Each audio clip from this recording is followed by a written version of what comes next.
innal hamdalillahi wassalatu wassalamu ala rasulillah amma ba'du fa'udzu billahi minash shaitanir rajim bismillahir rahmanir rahim wasari'u ila maghfiratin min rabbikum wa jannatin 'arduha as-samawati wal ardu u'iddat lil muttaqin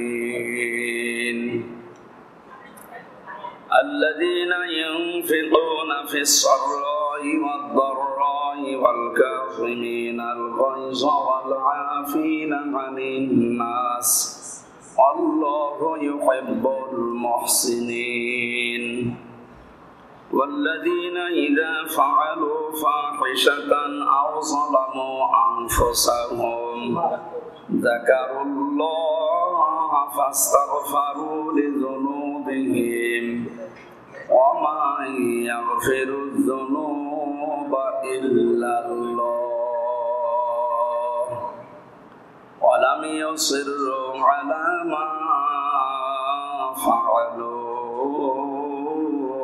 وهم يعلمون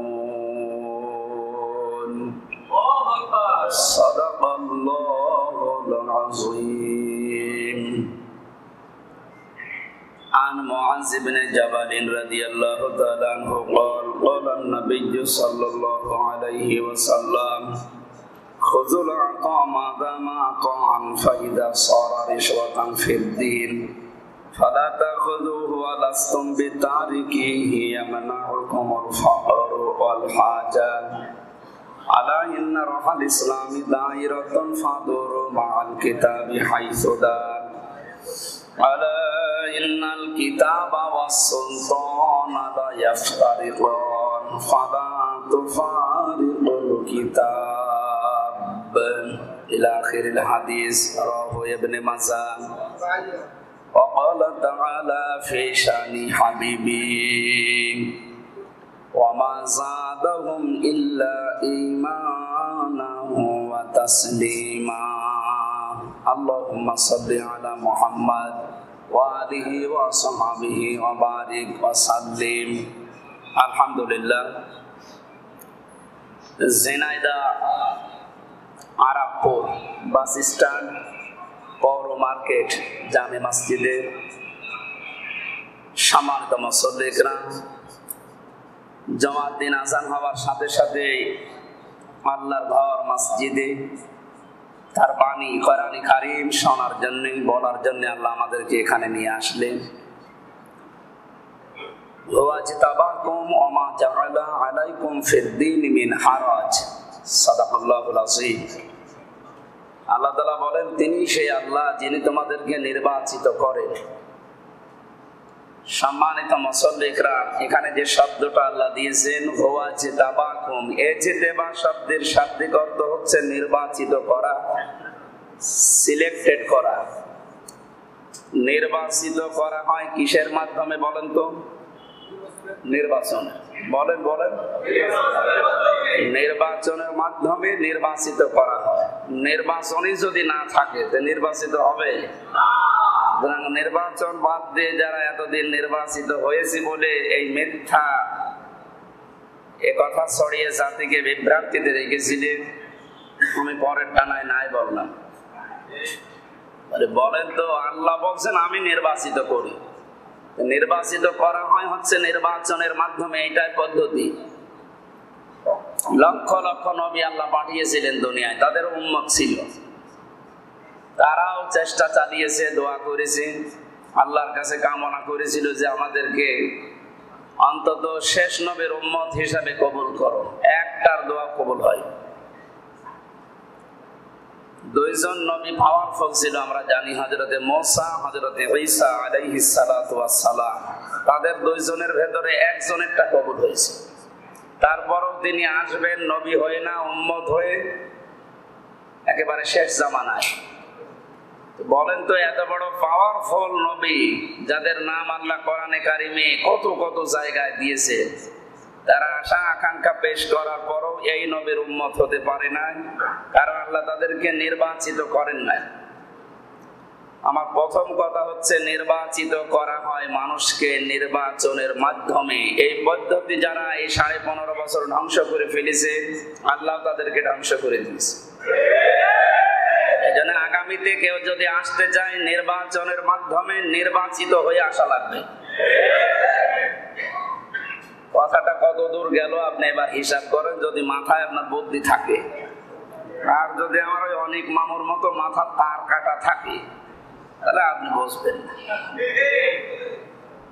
আল্লাহ বলেন আমি নির্বাচিত করি। কেন জানো? এই যে নির্বাচিত করা, বাছাই করা আর ছাঁটাই করা, এটা আল্লাহর একটা নীতি। আল্লাহ আন্দাজে কাউকে বাছাইও করেন না, কাউকে ছাঁটাইও করেন না। বাছাই করার জন্য যোগ্যতা লাগে। ঈমান থাকার পরে কোনো মানুষ যদি আমলে সালেহ করে, তাকে আল্লাহ নির্বাচিত করেন, বাছাই করেন। প্রশ্ন আসতে পারে, আমলে সালেহ তো আমরা করি, কি এটা? এখানে যিনি আলোচনা রাখেন প্রতি জমার দিন, শ্রদ্ধাভাজন বড় ভাই, আপনাদের সম্মানিত খতিব, ইসলামিক চিন্তাবিদ, মুফাসসিরে কোরআন আলহাজ মাওলানা মুফতি আশরাফ আলী ফারুকী, আমার বিশ্ববিদ্যালয়ের বড় ভাই, দামাদ বারকাতুহুল আলিয়া। এর আগে আরো যারা কথা বলেছেন, আপনাদের মসজিদের ইমাম এবং মাওলানা হোসাইন আহমেদ, এনারা সহ যত আলেম এদেশে আমরা কথা বলি, বেশিরভাগ বলি ইন্নাল্লাযীনা আমানু ওয়া আমিলুস সালিহাত, যারা ঈমান আনে আর দাবি অনুযায়ী যারা সালেহ করে, নেক কাজ করে, কানাত লাহুম জান্নাতুল ফিরদাউসি নুজুলা, তাদের মেহমানদারির জন্য আল্লাহ জান্নাতুল ফিরদাউস প্রস্তুত করে রেখেছে। আমার প্রশ্ন হচ্ছে, সালেহ মানে কি?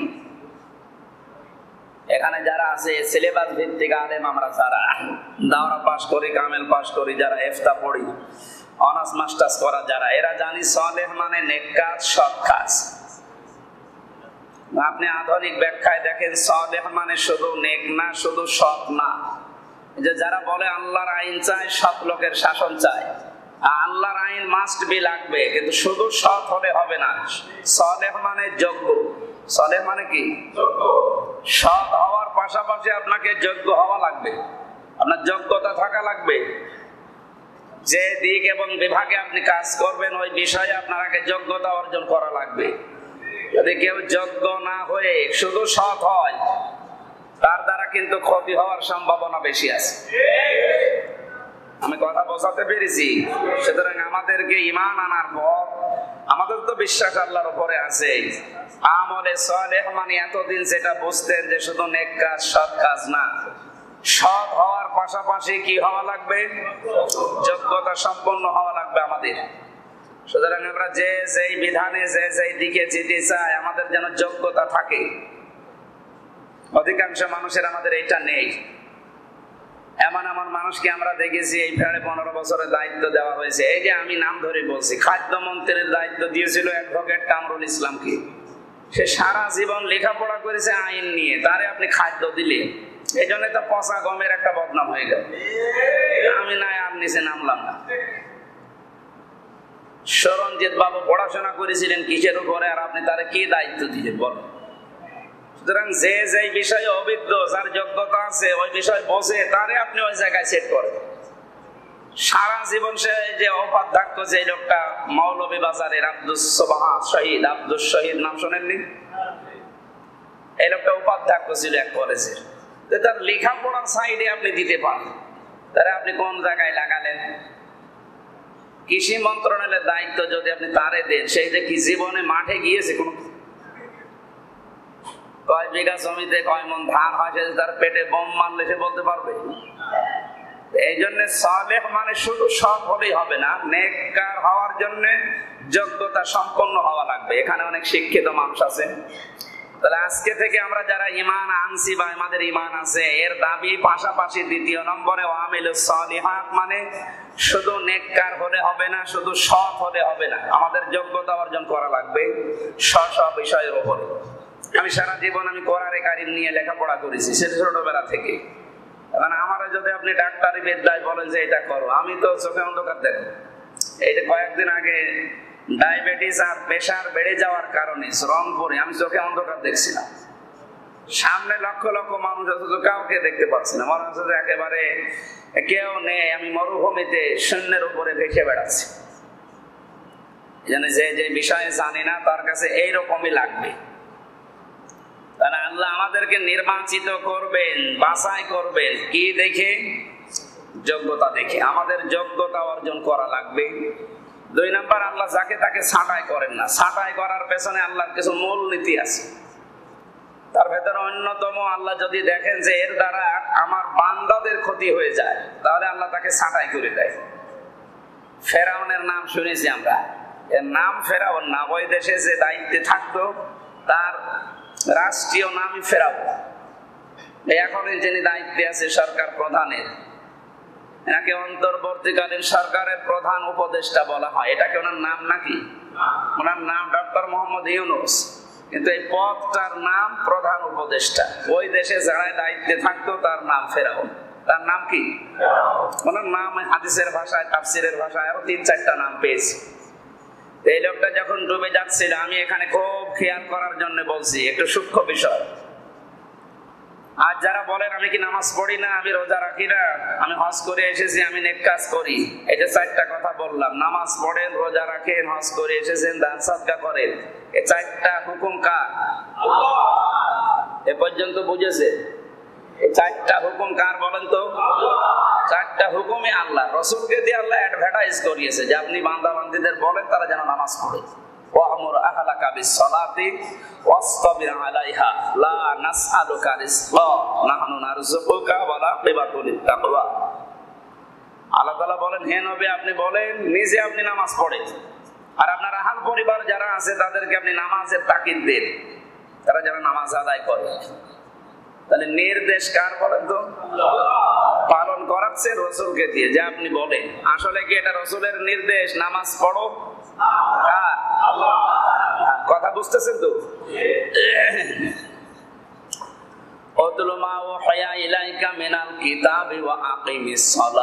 আল্লাহ বলেন তেলাওয়াত করো যেটা আপনার প্রতি নাযিল হয়েছে, আর নামাজ কায়েম করো।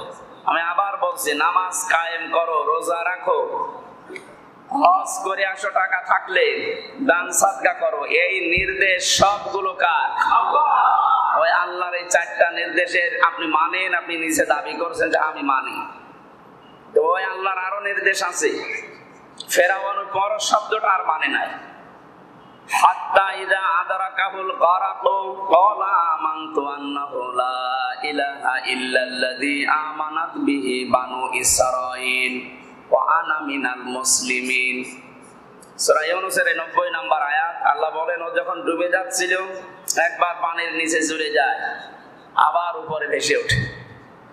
এভাবে যখন পানি খেতে খেতে একেবারে পেট মোটা হয়ে গেছে, ও তখন বলেছে আমি ঈমান আনলাম ওই আল্লাহর উপরে যার উপরে বনি ইসরাঈলরা ঈমান এনেছে। ওয়া আনা মিনাল মুসলিমিন, আমি তো মুসলমান।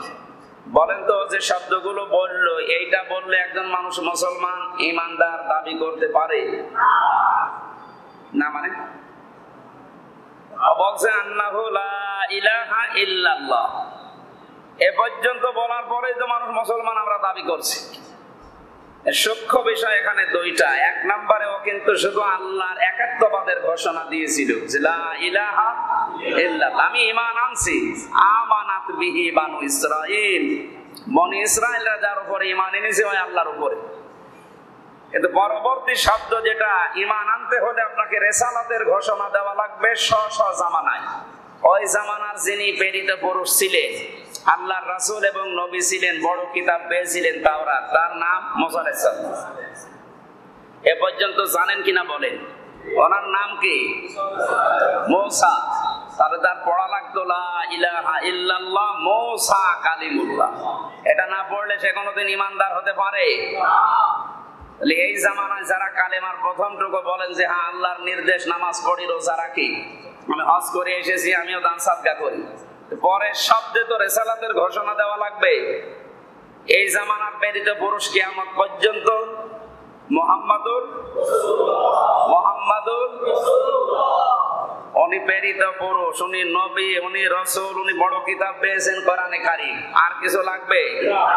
আল্লাহ নিজেই ঘোষণা দিয়েছেন খাতামান নবিয়্যিন, উনি শেষ নবী। এত কিছু বলার পরে আপনি নামাজ পড়ছেন আল্লাহর হুকুম মতো, রোজা রাখেন, হজ করেন আল্লাহর হুকুম মতো, তো সেই আল্লাহর হুকুম মতো যে রিসালাতের ঘোষণা আপনাকে দেওয়া লাগবে। প্রেরিত পুরুষ যিনি তাকে স্বীকার করা লাগবে।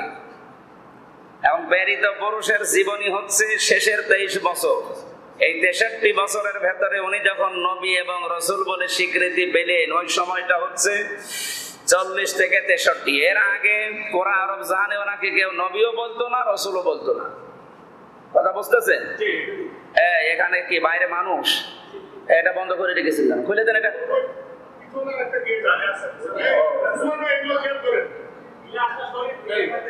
এমনিতে এটা খুলে দিলে তো সমস্যা কি? খুলে দেন এটা, গ্লাস খুলে দেন। যে দাঁড়িয়ে থাকে থাক, বসে থাকে থাক, পর্যন্ত দাঁড়িয়ে থাকেন ভাই, ভেতরে তো জায়গাও নেই ভাই। ঠিক আছে, দাঁড়িয়ে থাকেন, বসে থাকেন, থাকেন, কিন্তু কথাটা শোনা লাগবে গুরুত্ব দিয়ে। এত ডিস্টার্ব হয়ে যাচ্ছে মনে হচ্ছে। এদিকে জায়গা আছে, দাঁড়িয়ে থাকেন ভাই, কিছু করার নেই। আর মসজিদ বাইরে প্যান্ডেল আছে, যান, কোন জায়গা দিয়ে যেতে পারলে যান। সম্মানিত মুসল্লিরা, আমরা কথা তুলেছিলাম ফেরাউনের এই জায়গা থেকে। সুতরাং আপনাকে প্রেরিত পুরুষের ঘোষণা দেওয়া লাগবে। তার নবী এবং রাসূল হওয়ার সাক্ষ্য যেদিন মানুষ দিয়েছে সেটা 40 থেকে 63। 40 থেকে এই 23 বছরের 1 সেকেন্ডটা যদি বলে না এইটা আমার কেমন লাগে, ও মুসলমান হতে পারবে না। আপনাকে যদি বলা লাগে লা ইলাহা ইল্লাল্লাহ, দ্বিতীয় পাঠ বলা লাগবে মুহাম্মাদুর রাসূলুল্লাহ। তাহলে উনি যখন রাসূল ছিলেন 40 থেকে 63, এর ভেতরে প্রথম 13 বছর মায়ের খেয়েছিলেন। এই জীবনী শুনে অনেকে মক্কার জীবনী শুনে কান্নাকাটি করে, উনি মায়ের খেল, রক্ত ঝরল। অথচ পরে যে 10 বছর উনি রাষ্ট্র চালিয়েছেন, প্রধানমন্ত্রী ছিলেন, এই কথা বলতে গেলে কিছু মানুষ বলে এটা তো রাজনীতি, এটা দুনিয়ার কাজ। আপনি সত্যি কথা বলছেন, এই মসজিদে বসে আপনারও মরণ হবে কিন্তু ফেরাউনের মতো। আপনি যাই ভাবেন না কেন, আপনি নামাজ পড়েন, আপনি নামাজ পড়েন আল্লাহর হুকুমে, রোজা রাখেন আল্লাহর হুকুমে, হজ করে আসেন, দান করেন কার হুকুম? তোকে একটা রাসূলের হুকুম।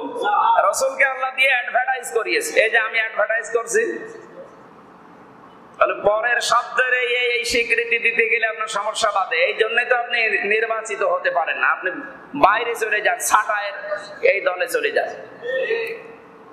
ফেরাউন যেমন বাসায়ের ভেতরে আসতে পারে নাই, ও ছাঁটাইয়ের ভেতরে পড়েছিল। এই প্রথম কারণ এইটা, ও ঘোষণা দিয়েছে একাত্মবাদের, কিন্তু প্রেরিত পুরুষের ঘোষণা দেয়নি।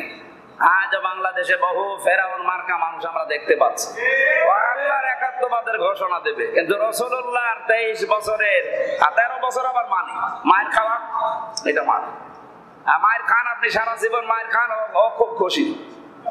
পরে যে 10 বছর উনি মায়ের দিয়েছে, এটা বলতে গেলে না এটা দুনিয়ার কাজ, এটা রাজনীতি, এইটার বলা ঠিক না।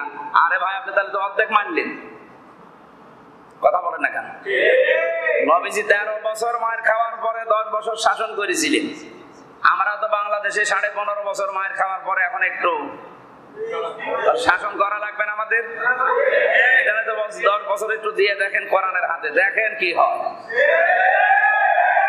যে জুজুর ভয়গুলো দেখানো হচ্ছে দেশের মানুষকে, যে মেয়েরা ঘরবন্দি হয়ে যাবা, তোমাদেরকে কিন্তু ইসলাম আসলে একেবারে প্যাকেট করে ফেলবে। কে বলেছে আপনাকে? ইসলাম আসলে এই বাংলাদেশের সবচাইতে বেশি অধিকার ভোগ করবে মেয়েরা, সবচাইতে বড় নিরাপদে থাকবে তারা।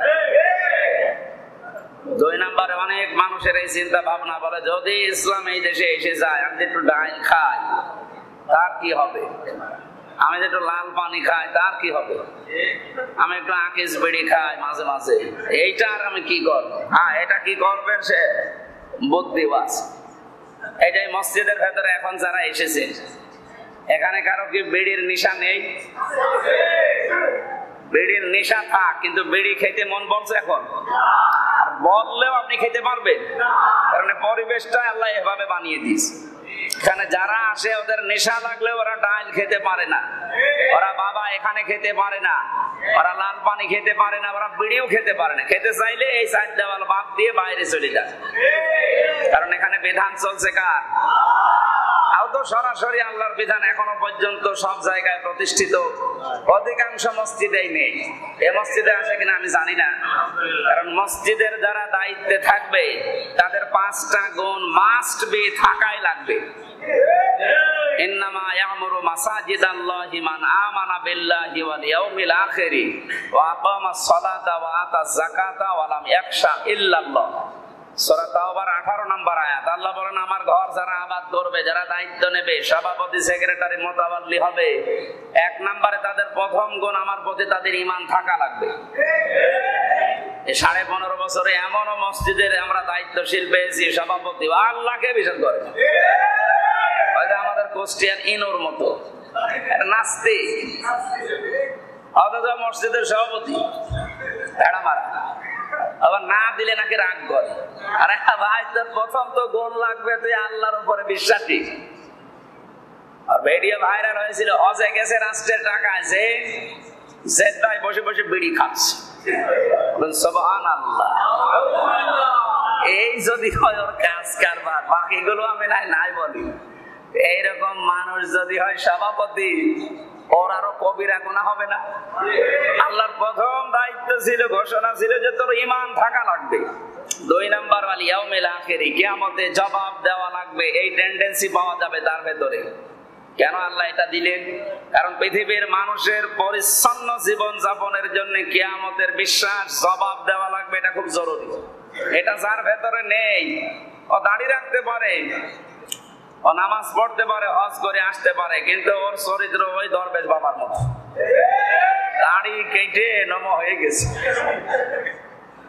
এই জন্য কিয়ামতে জবাব দেওয়া লাগবে, এই বিশ্বাস থাকলে ও, আমার মনে হয় ওকে মেরে ফেললে ও দাড়ি কাটতে পারতো না, ওর ভেতরে এইটা ছিল না।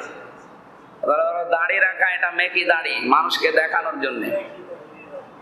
কথা বলেন না কেন? কিয়ামতের জবাবদিহিতা হাজারো মানুষের ভেতরে এখনো তৈরি হয় না। এই জন্য মসজিদের সভাপতি, মাদ্রাসার সেক্রেটারি, ক্যাশিয়ার 2 বছরে দেখা যাচ্ছে ধনী হয়ে যাচ্ছে। কি গো, ও আলাউদ্দিনের চেরাক বেরিয়েছে, এর টাকা ওর কাছে, ওর টাকা এর কাছে, 9-6 করে উল্টা পাল্টা করে কি হিসাব আল্লাহর বান্দাদের বুঝিয়ে উনি 180 মাইল বেগে চালিয়ে যাচ্ছে। এটা ঝিনাইদহ এখন তৈরি হয়নি, অন্যান্য জেলায় আছে। তাহলে মসজিদের দায়িত্বে থাকার জন্য দ্বিতীয় শর্ত, আপনাকে কিয়ামতে জবাব দেওয়া লাগবে। এই টেন্ডেন্সি আপনার ভেতরে তৈরি হওয়া লাগবে। 3 নাম্বার, আপনি নামাজ কায়েমের জন্য চেষ্টা করবেন। নামাজ শুধু পড়ার জন্য না, আকামাস সালাতা, তারা নামাজ কায়েমের চেষ্টা করে। আর নামাজ কায়েম একা একা হয় না, এটা ব্যক্তি থেকে শুরু করে পরিবার, রাষ্ট্র এবং সবাইকে নিয়ে দাঁড় করানো লাগে। নামাজ একটা বিধান, নামাজ কি? একে দাঁড় করাতে হবে রাষ্ট্রে, সমাজে, পরিবারে। যেহেতু এদেশে রাষ্ট্রীয় ভাবে নামাজ জারি নেই, কায়েম নেই, দাঁড় করানো নেই, সামাজিক ভাবে আমরা চেষ্টা করব। এটাও যদি আমরা না পারি, অন্তত পরিবারে যারা আছে আমার সদস্য, আমার হুকুম মতো যারা চলে, তাদেরকে অবশ্যই আপনি নামাজের তাকিদ দিবেন। ওয়ামর আহলাকা বিসসালাতি, হে নবী, আপনি নিজে তো নামাজ পড়বেনই, আর আপনার পরিবারস্থ লোকদেরকে আপনি নামাজের তাকিদ দেন। আমরা এখানে যারা আছি, বাবা এবং মারা আছে নাকি? এটা রেকর্ড হচ্ছে, মায়েদের কানে যাবে। 7 বছরের পরে তাদেরকে অভ্যাস করাবেন। আপনার নিজের পাশে দাঁড়িয়ে হোক, বাড়িতে দাঁড়িয়ে হোক, যেভাবে হোক চেষ্টা চালান যেন নামাজে অভ্যস্ত হয়। 10 বছরের পরে না পড়লে, যদি না পড়তে চায় তাহলে মারধর করা লাগবে। 15 বছরের পরে যদি নামাজ পড়তে না চায়, ওর সাথে সম্পর্ক পর্যন্ত ত্যাগ করার নির্দেশ। যদিও এত কঠিন আমরা হতে পারবো না, ওই ঈমান আমাদের নেই, তারপর প্রথম 2টা তো করা যায়। এইভাবে যদি সন্তান গড়ে না ওঠে, পরবর্তীতে ওর জন্য আপনি যা রেখে যাবেন, আপনার এই সম্পদ, আপনার এই প্রভাব প্রতিপত্তি হিতে বিপরীত হবে। এইটা উল্টাপাল্টা কাজে ব্যয় করে আপনার বদনাম হবে। বসে বসে ফ্ল্যাক্সি লোড হয়ে ওগুলো যেতে থাকবে। আমরা সতর্ক হই। আমরা যে কথা বলছিলাম, নামাজ কায়েমের আন্দোলন আপনাকে করা লাগবে ব্যক্তি, পরিবার, সমাজ, রাষ্ট্রে। 4 নম্বরে, সম্পদ থাকলে তারা যাকাত দিয়ে দেবে। 5 নম্বরে, আল্লাহ বাদে কারো ভয় তার ভেতরে থাকবে না। এই 5টা গুণ অর্জন যারা করে আল্লাহ বলেন এরা আমার ঘরের দায়িত্ব নিতে পারে। পুরা উল্টিয়ে ফেলেছিলাম আমরা এই 15.5 বছরের ভেতরে, না পারি না। এই জন্য আমরা নির্বাচিত হতে না পাওয়ার কারণে, বাছাই হতে পারি না এই কারণে। 1 নম্বরে আল্লাহ রাব্বুল আলামিনের নির্দেশ ছিল যেটা, ওই নির্দেশ মতো আমাদের জীবন চলে না। আমি আশা করছি আজকে থেকে আমাদের জীবন পাল্টানোর চেষ্টা চালাবো ইনশাআল্লাহ। তাহলে ছাঁটা এবং বাছাইয়ের নিয়ম নীতি আল্লাহ নিজে তৈরি করেছেন, কিছু রুলস আছে। এই সমস্ত খাপে খাপে মানুষ পড়লে তাকে আল্লাহ ছাঁটাই করে দেন। এর ভেতরে যদি না থাকে তাহলে আল্লাহ তাকে বাছাই করেন, যেন আমরা যেন ছাঁটাইয়ের ভেতরে পড়ে না যাই। বাছাই কৃত যারা, তাদের ভেতরে যেন আমরা যাই। আল্লাহ বলেন আমি বাছাই করি নির্বাচনের মাধ্যমে। ওমা জাআলা আলাইকুম ফিদ-দীনি মিন হারাজ। আর দিনের উপরে চলতে গিয়ে যে সমস্ত বাধা বিপত্তি তাদের উপরে আসে, আমি আল্লাহ নিজে দায়িত্ব নিয়ে ওইগুলো দূর করে দিই। সুতরাং আবহমান কাল থেকে দেশে দিনের উপরে চলতে গিয়ে যত বাধা বিপত্তি এসেছে বা আসতেছে, এটা আমাদের ইমানের দ্বারা, আমাদের কাজকর্মের দ্বারা সরে যাচ্ছে না, এটা সরিয়ে দিচ্ছে কে? বলেন। সুতরাং নির্বাচিত করে আল্লাহ আমাদেরকে হাজারো মানুষের ভেতর থেকে বাছাই করে তার ঘরে আগে আগে নিয়ে আসলেন। বলেন আলহামদুলিল্লাহ। দরুদ আর সালাম পাঠ করার মাধ্যমে আমরা সূরা আলে ইমরানের 133, 34, 35 তিনটা আয়াত পড়েছি। কথা বললে বেশিরভাগই তাফসীর আকারে কথা বলি, আমি তাফসীরের উপরে লেখাপড়া আমার, যে যে বিষয়ে অভিজ্ঞ ওই বিষয়ে তাকে দেওয়া লাগে। সুতরাং মুহাদ্দিস যারা আছে, সারা জীবন হাদিস পড়াচ্ছেন, তাদেরকে আপনি হাদিসের ভাষা দেবেন, ভালো বোঝাতে পারবেন। আপনি কোরআনের ভাষা যারা বোঝে, যে মানুষগুলো কোরআন নিয়ে সারা জীবন কাটিয়েছে, তারে কোরআন দেবেন, সে ভালোভাবে বোঝাতে পারবে। আমি চেষ্টা চালাচ্ছি, আল্লাহ যেন তৌফিক দেন, সহজ করে দেন। আমিন। সূরা আলে ইমরান 133 আয়াত। তাফসীর করার জন্য যে আগে 5-7টা নিয়ম নীতি বলা লাগে, নামকরণ, ঐতিহাসিক প্রেক্ষাপট, এরপরে বিভিন্ন জিনিস আছে, এগুলো আমরা না বলি, একবার চলে যাচ্ছে। আল্লাহ পাক বলেন ওয়াসারিউ ইলা মাগফিরাতিম মির রাব্বিকুম, তোমরা দৌড়াও তোমাদের রবের ক্ষমার দিকে। জান্নাতিন আরদুহা, ওই জান্নাতের দিকেও দৌড়াও যে জান্নাতের প্রশস্ততা আকাশ আর জমিনের চাইতেও বিস্তৃত। উইদ্দাত লিল মুত্তাকিন, যেটা বানানো হয়েছে শুধুমাত্র মুত্তাকিদের জন্য। এটা বাংলা অর্থ ছিল। প্রথম শব্দটা আল্লাহ দিয়েছেন ওয়াসারিউ, দৌড়াও কোন দিকে? ইলা মাগফিরাতিন মির রাব্বিকুম, তোমার রবের ক্ষমার দিকে। এই শব্দটা শুনতে যত সহজ মনে হচ্ছে, ছোট মনে হচ্ছে, এটা যে কত মহৎ শব্দ। তামাম দুনিয়া আখিরাত আল্লাহ এই মাগফিরাত শব্দের ভেতরে ঢুকিয়ে রেখেছে। এই মাফ, ক্ষমা, এই মাগফিরাত যদি না থাকতো আমরা টিকে থাকতে পারতাম না। ওমা সাবাকুম মিন মুসিবাতিন ফাবিমা কাসাবাত আইদিকুম ওয়া ইয়াফু আন কাসীর। রব্বুল আলামিন বলেন তোমরা যা করো অধিকাংশ করো তো আমি মাফ করে দেই। যা শাস্তি যদি প্রত্যেকটা পাপের জন্য পাঠাতাম, শ্বাস ফেলারও সময় পেতে না। এই জন্য মাগফিরাত এটা বড় দামি জিনিস। যে মাগফিরাত পেয়েছে তার জীবন ধন্য, যে মাগফিরাত পায়নি তামাম দুনিয়ার মালিক হলে সে ব্যর্থ। এই জন্য আল্লাহ প্রথম শব্দে দিয়েছে দৌড়া, দৌড়া আমার মাগফিরাতের দিকে। মাপ পাওয়া যায় কি কি করলে, এইগুলো আগে জানা লাগবে। আমরা অনেকে জাহান্নামের আলোচনা শুনে কান্দে কেটে শেষ হয়ে যায়। আরে ভাই, কান্নাকাটি পরে করে। জাহান্নামে যাওয়া লাগে কোন কোন কারণে, আগে ওই কারণগুলো খুঁজে বের করেন, ওইগুলোর উপরে জীবন সেট করেন, তাহলে আপনারা জাহান্নামে যাওয়া লাগবে না। জাহান্নামের কাজ কারবার করে যাচ্ছে 180 মাইল বেগে, আর কান্নাকাটি করছে আল্লাহ। আরে ইয়ার কি মারা হচ্ছে। সুতরাং আপনি কাজ বন্ধ করেন আগে, জাহান্নামে যেন যাওয়া না লাগে এই রাস্তাগুলো বন্ধ করে দেন। আল্লাহ তো আপনাকে জাহান্নামে দেবে এজন্য বানায়নি, কথা বুঝতেছেন? আপনাকে আল্লাহ মাফ করে তার জান্নাতে দিতে চান। এই জন্যই তো অপরাধ যদি হয়েও যায়, ছোটখাটো কোনো বিপদ আপদ দিয়ে ওটা ধুয়ে মুছে আল্লাহ সাফ করে নেয়। যেন মুমিনের যদি হোঁচটও খায়, মনে করবেন একটা গোনা মাফ হয়ে গেছে। যদি জ্বর হয়, শরীর যদি গরম হয়, তাও বিশ্বাস করবেন আপনার গোনা মাফ হচ্ছে। আল্লাহ চায় যে কিয়ামতে ময়দানে মাহশারে আপনি যেন অপমানিত না হন। এরপরও যদি কিছু থাকে, ওকে যদি আল্লাহ মাফ করার ইচ্ছে করে, কিয়ামতের দিন সবার সামনে নিয়ে অপমান করবে না। বিশেষ করে আলেমদের ব্যাপারে হাদিস, আলেমদেরকে আল্লাহ কিয়ামতের ময়দানে একটা পর্দা দিয়ে ঢেকে রাখবে চারিদিক থেকে, নিজে দাঁড়াবে তার সামনে, কাউকে দেখতে দেবে না। আলেম আবার আলেমের মতো হওয়া লাগবে, তাহেরি ভাইয়ের মতো হলে বা সমস্যা। এটা তো আলেম নামে একটা জালেম, এগুলো ইসলামের যত ক্ষতি করে, সাধারণ মানুষের দ্বারা এত ক্ষতি হয় না। ইসলামকে বিকৃত করে আন্দাজে উল্টাপাল্টা জিকির জারি করে মানুষকে বিভ্রান্ত করে জাহান্নামে নিয়ে যাচ্ছে। এগুলো কুমিল্লা, ব্রাহ্মণবাড়িয়া, এই হবিগঞ্জ, এই লাইনগুলোতে আরো বেশি। মানুষ পাগল হয়ে থাকে এই আলী বাবা, শাহ আলী বাবা, দয়াল বাবা এই জিকির করার জন্য। অথচ জিকির হয় শুধুমাত্র আল্লাহর নামে, আল্লাহ বাদে কারো নামে জিকির করা জায়েজ নেই, সে যদি নিজের বাবাও হয়।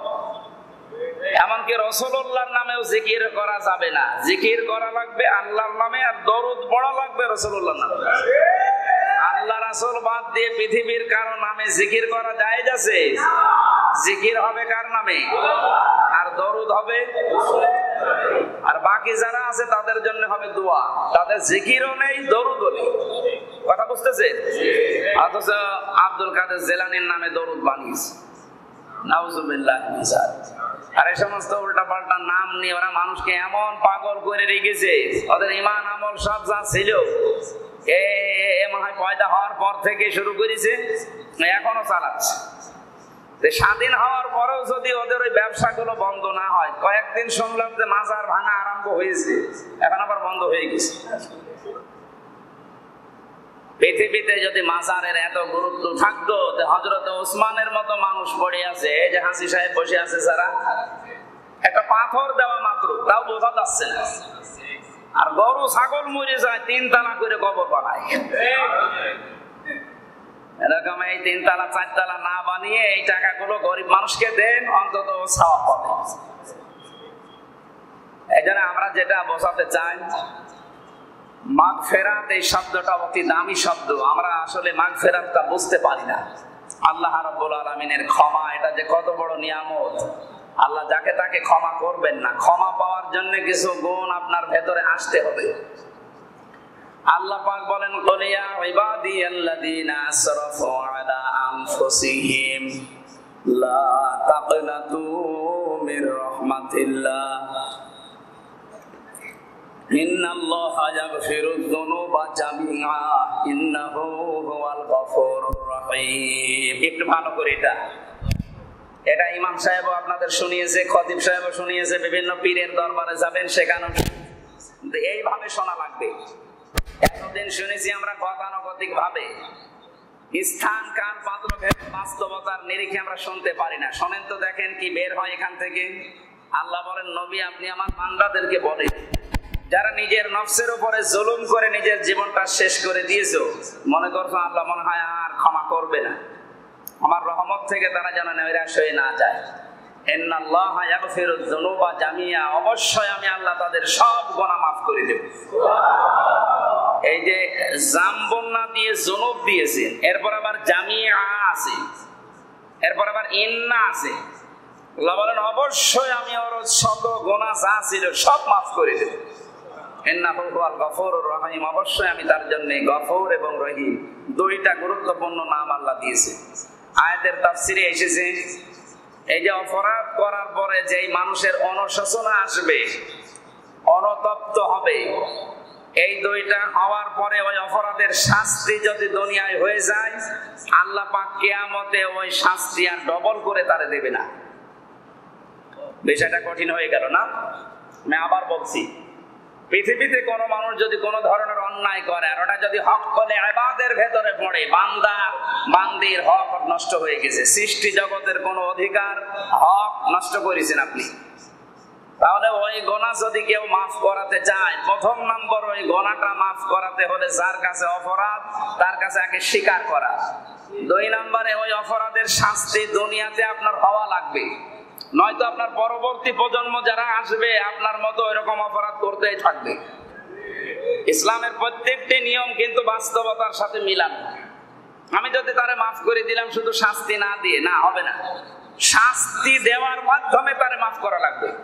তাহলে তার যেমন মাফ হবে, পরবর্তী প্রজন্ম যারা দুনিয়ায় আসবে এরা এই অপরাধ করার আর সাহস পাবে না। 2 নম্বরে কিয়ামতের ময়দানে আল্লাহ এই বিচার আর ওর জন্য আর সাজাবে না, ওর আগেই মাফ হয়ে গেছে। তাহলে আমাদের সবচাইতে বড় এটা আনন্দের বিষয় যে দুনিয়ায় কোনো অপরাধ যদি আমরা করি, বিশেষ করে আল্লাহর হক বাদ দিয়ে বান্দার হক, এটা আগে দুনিয়ায় মাফ করে নিয়ে তারপরে যাব। এই জন্যই তো আল্লাহর রহমত থেকে নৈরাশ হওয়া নিষেধ। আল্লাহর রহমত থেকে দূরে সরে যাওয়া যাবে, মানে মাফ করবে, কিন্তু এই শর্তগুলো মানা লাগবে। শর্ত কি? তাওবা করা। শর্ত কি? বলেন বলেন। তাওবা কি করে করা লাগে ওইটাও তো আমরা এতদিন পর্যন্ত জেনেছি যে আল্লাহর রহমত থেকে নৈরাশ হওয়া নিষেধ। সুতরাং কালেমা যখন একবার পড়েছি, জান্নাত একদিন যাবো। আর ভাই জান্নাত আপনি যাবেন ঠিক আছে, কিন্তু এর পরবর্তী শব্দে আল্লাহ বলেন আমি 2টা শর্ত দিয়েছি আর একটা সময় দিয়েছি। একটা সময় তোরে মেনটেন করবি তোর জীবন থাকতে, আর ওই 2টা শর্ত তুই মেনে নিবি, তাহলে তোর জীবনের একটা অপরাধও থাকবে না, সব মাফ হয়ে যাবে। আয়াতের ব্যাখ্যায় হাদিস এসেছে, বুখারী শরীফের হাদিস।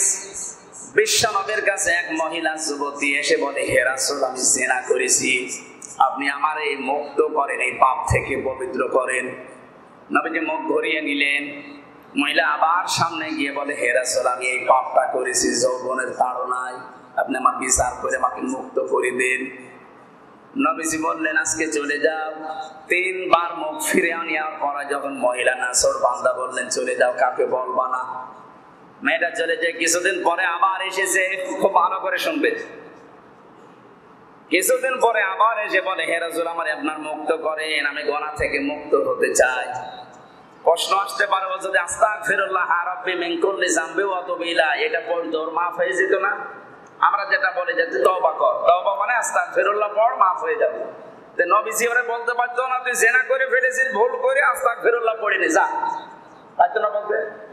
বলেছিল, বলে যে তুই কাউকে বলবি না, সরে যা। ও আবার এসেছে, বলে আমারে পবিত্র কর। আবার তাড়িয়ে দিলেন যে কাউকে বলবি না। আবার এসেছে, বললেন না, জিনা করার দ্বারা যে গর্ভবতী হয়েছে তুমি, গর্ভের সন্তানের তো কোনো দোষ নেই, তো নিষ্পাপ। যতদিন খালাস না হবে, ডেলিভারি না হবে, ততদিন বিচার হবে না। চলে গেছে আর দোয়া করছে, রব্বুল আলামিন তুমি আমার হায়াতটা একটু বাড়িয়ে দাও, আমি যেন অপরাধের শাস্তিটা দুনিয়ায় নিয়ে তারপরে আমার মরণ হয়। সন্তান ডেলিভারি হওয়ার পরে কিছুদিনের ভেতরে এসেছে। নবীজি বললেন, না এখনই হবে না, তোমার স্তনের দুধ তার 2 থেকে 2.5 বছর পর্যন্ত হক আছে। আগে বাচ্চাটা দুধ খেয়ে নিজে কোন শক্ত খাবার খাওয়া শিখবে, এরপরে তোমার বিচারের আওতায় আনা হবে। মেয়েটা বারবার বলছিল, রব্বুল আলামিন আমার হায়াতটা আরো 2 বছর 2.5 বছর একটু বাড়াও। দুনিয়ার কোন স্বাদ আহ্লাদ আমার নেই, কিন্তু এই পাপের শাস্তি না নিয়ে মারা গেলে আমার জাহান্নামে যাওয়া লাগবে। আমার প্রশ্ন, তওবা করার জন্য আস্তাগফিরুল্লাহ জানতো না? বলেন না কেন? আরব দেশের মানুষ তো আরবি সব জানা। আমরা যে পীর সাহেবের কাছে, ইমাম সাহেবের কাছে, আমার কাছে আসলেই বলে যে তওবা করেন, আস্তাগফিরুল্লাহ। আরে ভাই, এটা তোর বাক্য, তওবার একটা বাক্য। আপনি অপরাধ করলে অপরাধের শাস্তি আপনাকে দুনিয়ায় আগে দেওয়া লাগবে, আর যার কাছে অপরাধ করেছেন তার মাধ্যমে যদি ওই অপরাধটা সে মাফ করে দেয় ওই দোষটা, তাহলে আপনি মাফ পাবেন। 2 নম্বরে, অপরাধের জন্য যে শাস্তি নির্ধারিত ইসলামে, জিনার জন্য সঙ্গে সারা, হত্যার জন্য হত্যার বদলে হত্যা আছে। কথা বলেন না কেন? চুরি করলে হাত কেটে দেওয়া আছে, ডাকাতি করলে দেশ থেকে তাড়িয়ে দেওয়ার কথা আছে, বা বিপরীত অঙ্গ কেটে ফেলার কথা আছে, নামাজ না পড়লে 8 বছর থেকে 10 বছর জেলখানায় আটকিয়ে রাখার কথা আছে।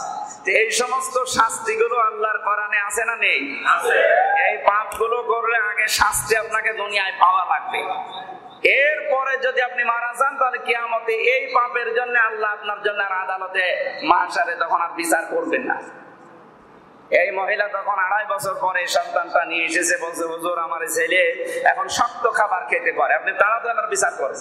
নবীজি ছেলেটা হাতে নিলেন, এক সাহাবীকে বললেন এর লালন পালনের দায়িত্ব নাও। মহিলা সাহাবীদেরকে বললেন, একে মাটির ভেতরে বুক পর্যন্ত গেড়ে দাও, উপর থেকে পাথর নিক্ষেপ করা শুরু করো।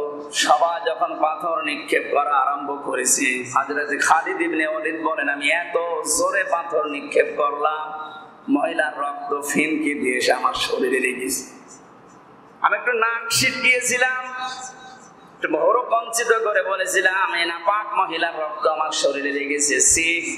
নবীজির কানে শব্দ যাওয়ার পরে বিশ্ব নবী বললেন, খালিদ থামো, এই কথা কখনো বলবো না। আমি নবী, তোমরা নবী না, আমি যা দেখি তোমরা তা দেখো না। এই মহিলার রক্ত পড়ার পরে তুমি ভৎসনা দাও তার প্রতি, বড় কঞ্চিত করো, তাকে তুমি বরদোয়া দাও, নিজের প্রতি তোমার ঘৃণা লাগছে। অথচ এই মহিলার তাওবাটা আল্লাহর দরবারে এমন ভাবে কবুল হয়েছে, কোন জালেম যদি এইভাবে তাওবা করে আমার আল্লাহ তারেও মাফ করে দেবে। কি বুঝলেন এখান থেকে বলেন? আমার শিক্ষা এখানে 5টা। আমি, আপনারা জানেন, গতানুগতিক কথা বলি না, যা বলি ওখান থেকে বাস্তবে কোনো শিক্ষা নিয়ে আসে। গত পরশুদিন মুফতি আশরাফ আলী ফারুকী আপনাদের খতিব সাহেবের মাহফিল ছিল, ওই যে শৈলকোপা বড়িয়া নাকি যেন। আমার জেল পার্টনার ছিল মুফতি নূর হোসাইন নুরানি সাহেব, ওনার সাথে আমি জেলে ছিলাম 3টা বছর। না শৈলকোপায় মাহফিল ছিল। ওই দিন আমার রাজবাড়িতে ছিল, বৃষ্টি হওয়ার কারণে ওটা বন্ধ হয়ে গেছে। উনি আসতে বলছিল, কিন্তু আমার বাড়িতে তো আমি এমনি 3 বছর বাইরে জেলের ভেতরে, এরপরে বের হয়ে বাইরে বাইরে। ম্যাডামও ছিল এই যে লাইফ সাপোর্টে, বাচ্চাটা ছিল আইসিইউতে। চারিদিক থেকে খেয়াল করে ওনারা আবার আসলো সেই শৈলকোপা থেকে, কিসের থেকে, রাজবাড়ি থেকে, বলছিল আমাদের ওখানে যাওয়া লাগবে, তাহলে দোয়া করে আসেন, হয়তো আমরা জবাব দেবো কি। এই জন্য ওনার ওখানে আমি সেদিন আসতে পারি নাই। ওরা এসে আমার এই কথাবার্তাটা বলে চলে গেছে, রাত হয়ে গেছে। আমি যেটা বলতে চাচ্ছি এখানে যে 5টা শিক্ষা তাফসীরের ভাষায়, এটা আছে ফি জিলালিল কোরআনে, খুব ভালো করে মিলাবেন। এই মেয়েটার এই অপরাধগুলো আল্লাহ মাফ করে দুনিয়া থেকে বিদায় নিল। নবীজি বললেন, যদি জালেম এইভাবে যদি কেউ তওবা করে, কোন ভাবে অপরাধের শাস্তি উনি দুনিয়ায় নিয়েছিলেন, এরপরে উনি এই যে আস্তাগফিরুল্লাহ রাব্বি মিন কুল্লি যামবি ওয়া তুবু ইলাইহি, যেটা আমরা বাক্য পড়ি। তাহলে আমাদের এই যে 15.5 বছরে যারা দায়িত্বে ছিলেন, এরা যে প্রত্যেকেই জালেম, এ ব্যাপারে কোনো ওয়াজ করা লাগবে না। এরা জালেম, পৃথিবী জানে। কারোর জন্য অনেকে রাতের পরে রাত ঘরে ঘুমাতে পারেনি, কারো ছেলে মেয়ে গুম হয়ে গেছে, কেউ বছরের পরে বছর জেল খেটেছে, কারো এই যে বিভিন্ন নদীতে লাশ পাওয়া গেছে, কত মানুষ আয়না ঘরে জীবন কাটিয়েছে। এত দুঃখ কষ্ট যাদের পরিবারে আপনি দিলেন, এই মানুষগুলোর কারণে হাজারো মানুষ যারা এর সহযোগী, তারা জালেম, এটা প্রমাণিত। ইমাম আহমদ ইবনে হাম্বল জেলে ছিল, ওনারে 40 দিন হাত বেঁধে রেখেছিল, হাড় থেকে ডিসকানেক্ট হয়ে গিয়েছিল হাত, এরকম শাস্তি দিত। প্রতিদিন 1000 করে বেত লাগাতো পিঠের উপর। আমার মতো সাধারণ মানুষ না, উনি ছিলেন ইমাম। 4 জন আমরা নাম শুনি না ইমামের, আরো আছে প্রসিদ্ধ ইমামের ভেতর উনি একজন। তাম পৃথিবীতে হাদিসের উপরে খেদমত যাদের বেশি, তার ভেতর উনি একজন, ইমাম আহমদ ইবনে হাম্বল রাহমাতুল্লাহ আলাইহি।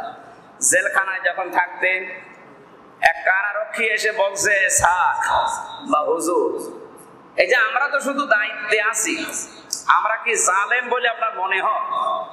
উনি বলছে, দেখো তোমরা তো জালেম না, জালেম হচ্ছে যারা আমাকে এই জুলুম করছে, ওই জালেমদের যারা খাবার দাবার রান্না করে দেয়, তাদের কাপড় চোপড় ধৌত করে, তাদেরকে সেবা শুশ্রূষা করে, তাদের চুল কেটে দেয়, এই সমস্ত মানুষগুলো জালেম।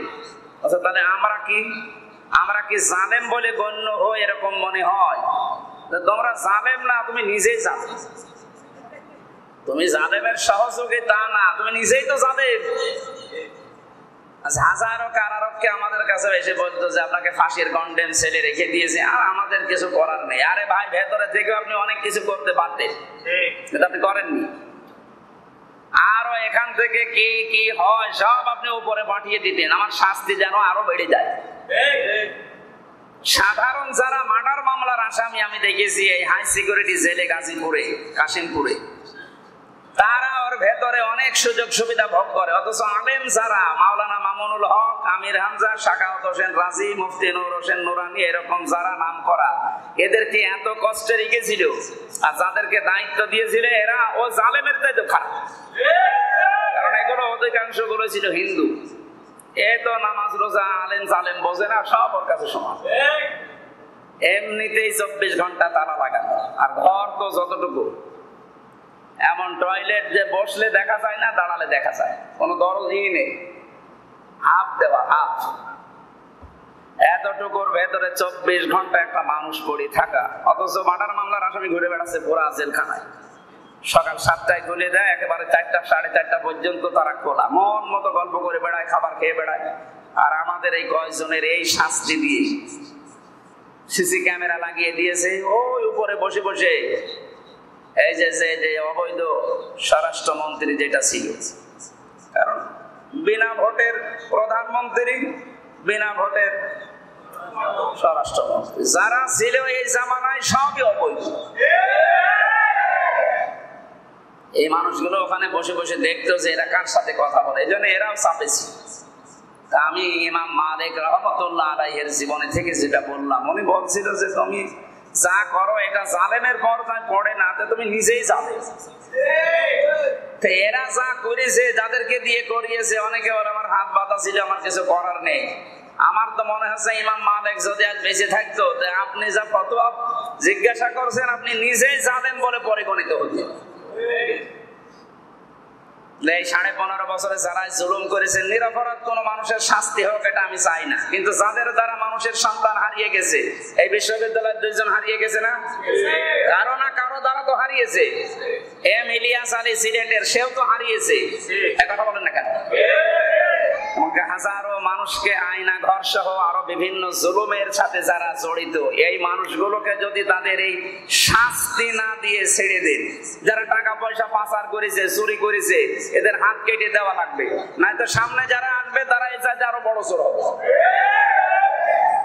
যারা জেনা করেছে, অন্যের বউ ভাগিয়ে নিয়ে মন মতো চালাচ্ছেন সংসার, এই যে দরবেশ বাবা যেটা করিস, একজনের বউ পছন্দ হয়েছিল, টকশোতে গিয়ে আল্লাহর নাম নিয়ে চলে এসেছে।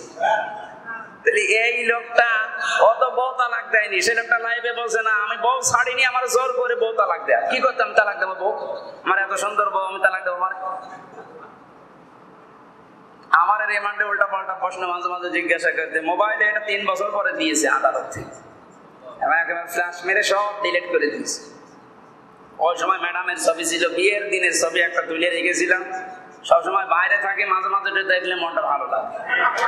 ওই শয়তান আমার এই মোবাইল নিয়ে বোঝা, ওর মোবাইলে পূর্ণিমার ছবি রাখে, এই যে এটা আমার বউ, হুজুর এত সুন্দর বউ পাইলো কি করে? কি বলবে রে শয়তানদের। আবার বলছে যা যা বলছি, যদি এইগুলো আদালতে যে আপনি ম্যাজিস্ট্রেটের কাছে না বলেন, তাহলে আপনার এই বউ তুলে নেন। তখন বলেন আমি এমনি মাটির নিচে, ওই আয়না ঘরের ভেতরে 10 দিন। এরপরে যদি এই ভয় দেখায়, তখন ম্যাডামের কেবল 4-5 মাস বয়সে বাচ্চাটা, বলেন কি তখন কোন স্বামী ঠিক থাকতে পারে? বাধ্য হয়ে বললাম যা ভালো লাগে করেন, আমার আর কিছু করার। তাহলে ওরা যে আমার উপরে জুলুম করেছিল, ওরা নিজেরাই বলছে যে আপনার কোনো দোষ নেই, আমরা জানি। এগুলো করছেন কেন? তাহলে এই হিসাবে আমি মাজলুম, ওরা জালেম, আর ফতোয়া দেওয়া লাগবে? যারা জেনে শুনে কোন জালেমের সহযোগিতা করে, তাকে সাপোর্ট করে, তার সাথে থাকে, কিন্তু সেই লোকটা জানে যে ওই লোক জালেম, নবীজি বলেন সে যেন ইসলাম থেকে বের হয়ে গেল। তাহলে 15.5 বছরে যারা এর সাথে জড়িত, আপনি কি ইসলামে আছেন বলে মনে করেন? আপনি বের হয়ে গেছেন ইসলাম থেকে। সুতরাং যে যে অপরাধের সাথে জড়িত, কেউ জেনার সাথে, কেউ চুরির সাথে, কেউ ডাকাতির সাথে, কেউ ব্রিজ কালভার্ট রোড ঘাট এগুলো মারিং কাটিং এর সাথে, কথা বলে না কেন? কেউ বোমের সাথে, কেউ বিচার ব্যবস্থার নাম নিয়ে হাজারো ভালো মানুষকে আপনি বিচারের রায় দিয়ে ফাঁসির কাস্টে ঝুলিয়ে দিয়েছেন। এই সমস্ত কাজ যারা করেছেন, তাদের শাস্তি যদি না হয়, শুধু আস্তাগফিরুল্লাহ তাদের মাফ হবে না। শুধু যদি আস্তাগফিরুল্লাহ মাফ হয়ে যেত, তাহলে ওই মহিলারও মাফ হয়ে যেত। ও আপনার চাইতে আস্তাগফিরুল্লাহ কম জানে না। এরপরও তিনবার নবীর কাছে এসে বলেছে এই পাপের শাস্তি আপনি দিয়ে দেন, আমি যেন কিয়ামতে এই পাপের শাস্তি আর ডবল করে আল্লাহ আমারে না দেয়। এমন তওবা করেছিলেন ভাই, এমন শাস্তি আল্লাহর নবী তাকে দিলেন, তার রক্ত গায়ে পড়ার পরে নবীজি হাদিস বললেন, দেখো ওই এমন ভাবে তওবা করেছে, ওর তওবা আল্লাহ এত খুশি। কোন জালেম ওই ভাবে তওবা করলে আল্লাহ তার মাফ করে দেয়। সুতরাং আমরা চাই যারা এগুলো করেছেন, আমি নাম নিয়েই বলছি, আওয়ামী লীগ যারা করেছেন, ছাত্রলীগ, যুবলীগ, আরো বিভিন্ন লীগ আছে, এমনকি ওলামা লীগও আছে, যারা যে অপরাধের সাথে জড়িত তাদের ওই শাস্তি দেওয়া লাগবে। শুধু আস্তাগফিরুল্লাহ তাদের মাফ হবে। মাফ পাওয়ার জন্য এর পরবর্তী শব্দে আল্লাহ দুইটা শর্ত, একটা সময়। আমি আবার বলছি, কেউ যদি তাওবা করে মাফ পেতে চায়, শর্ত কয়টা, সময় কয়টা? আপনি দেখেন তো এগুলো মানেন কিনা। খালি আস্তাগফিরুল্লাহ পড়ে যাবেন মানে? সূরা জুমার 24 নম্বর পারা, 3 নম্বর পৃষ্ঠা, 11 নম্বর লাইনের 54 নম্বর আয়াতে আছে, আল্লাহ পাক বলেন, ওয়ানিবু ইলা রাব্বিকুম ওয়া আসলিমু লাহু মিন ক্বাবলি আইয়াতিয়াকুমুল আযাবু সুম্মা লা তুনসারুন। আল্লাহ পাক বলেন, 1 নম্বরে যে লোকটা তাওবা করে নিজের পেছনের সব অপরাধ মাফ করে মুক্ত হতে চায়, একেবারে নিষ্কলুষ হতে চায়, পাপ পঙ্কিলতা সব দূর করে ভেজাল নির্ভেজাল ঈমান নিয়ে আমার কাছে আসতে চায়, আর 1 নম্বরে শর্ত দিলাম সে যেন ফিরে আসে তার রবের দিকে। কার দিকে? তার রবের দিকে ফিরে আসা লাগবে। জেনাইদাবাসী বলেন তো, শব্দটা শুনতে যত সহজ মনে হচ্ছে, এটা বাস্তবে মিলানো অত সহজ। কেউ যদি আল্লাহর দিকে এখন ফিরে আসতে চায়, ওই মহিলার মতো প্রথমে শাস্তি পাওয়া লাগবে, এরপরে আস্তাগফিরুল্লাহ তো পড়তেই হবে। তাহলে আমরা যে এখন কোন অপরাধের জন্য যদি শাস্তি না পাই, 2 নম্বরে যদি আস্তাগফিরুল্লাহর মর্ম মানেগুলো বাস্তব জীবনে না মিলাই, কিয়ামত পর্যন্ত আমি পড়িয়ে যাবো আস্তাগফিরুল্লাহ, আমার কিচ্ছু হবে না।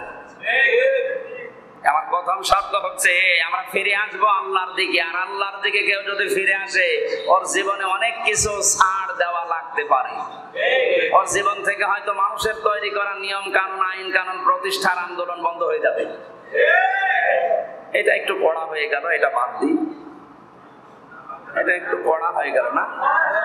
এটা একটু কড়া হয়ে গেল। সূরা শুআরার ভেতরে আছে 151, 152 নাম্বার আয়াত। আল্লাহ তাআলা বলেন, ওয়ালা তুতিউ আমরাল মুসরিফিন, তাদের অনুসরণ করবা না যারা ইসরাফ করে। ইসরাফ মানে কি? অপচয় করা, অপব্যয় করা।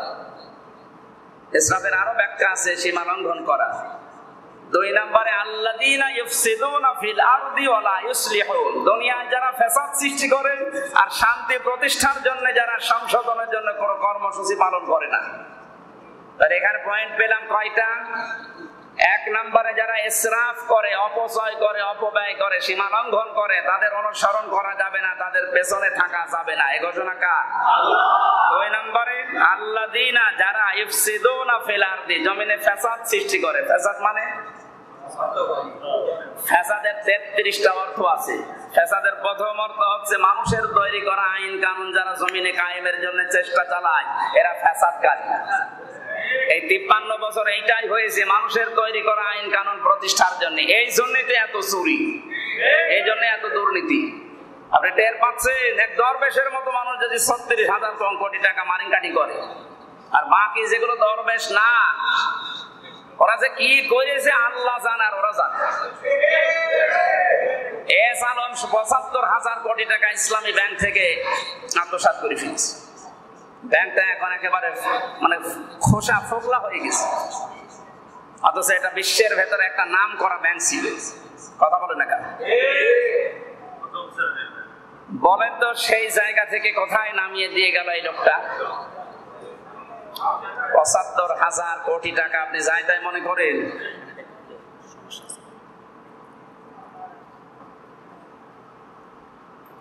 এই জন্য আমাদের যে করণীয়, যেটা উচিত, যেটা আমি বলবো, যারা এই সমস্ত জালেম ছিলেন, জালেমদের দোসর ছিলেন, তাদের সাথে ছিলেন, অনুসারী ছিলেন, তারা তাওবা শুধু আস্তাগফিরুল্লাহ করলে হচ্ছে না। এই 60 এখন মাগফিরাতের ব্যাখ্যা এদিকে আর মাহফিল আছে আশপাশে কোন জায়গায় যদি থাকে, আমার আছে মনে হয় ঝিনাইদহ জেলায় আরো 2-3টা আছে। ডক্টর হাবিব ভাই একটা নিয়েছে, আরজান ভাই একটা নিয়েছে, শৈলকু ভাই, এরপরে হরিণাকুণ্ড একটা আছে। আশপাশে কোন জায়গায় থাকলে আমরা এই আয়াতের পরের শব্দ যে আরদো জান্নাতিন আরদোহা এই শব্দ নিয়ে কথা বলবো ইনশাআল্লাহ।